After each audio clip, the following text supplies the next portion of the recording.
Hello, good evening, शुभ सायंकाळ. आणि मी बनवणार आहे, काय बनवणार आहे माहिती आहे याचं? आपले नमकीन शंकरपाळे बनवणार आहे. कारण घरामध्ये मैदा होता, तर म्हटलं चला आपण बनवूया. नमकीन आणि गोड दोन्ही पण मिक्स बनवणार आहे.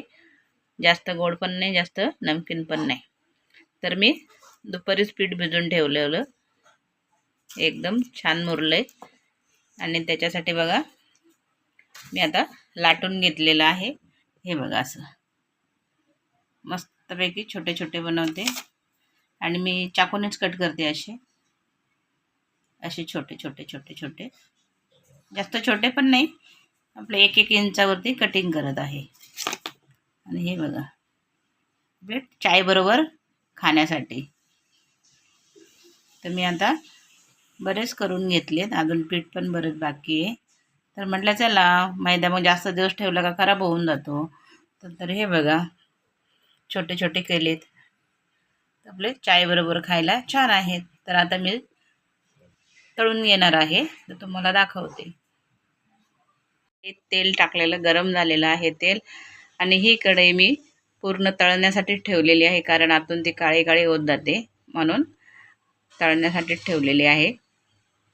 कारण ते ॲल्युमिनियमच्या कढया जास्त जळाल्या का निघत नाहीत ना, भांडी घासताना खराब होतात, तेलकट तेलकट एकदम. त्याच्यामुळे मी याच्यातच तळायचे पदार्थ याच्यातच करते. तर चला आता आपण त्याच्यामध्ये टाकून घेऊया.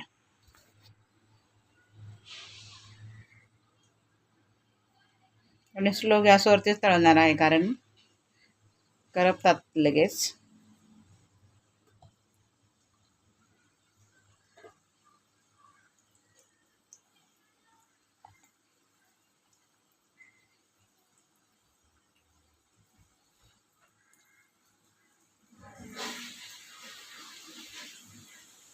तर मी आता असे सगळे तळून घेणार आहे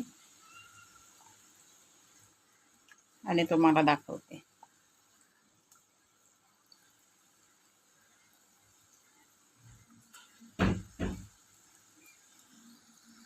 हॅलो, तर हे बघा आपले एवढे शंकरपाळे तयार आहेत.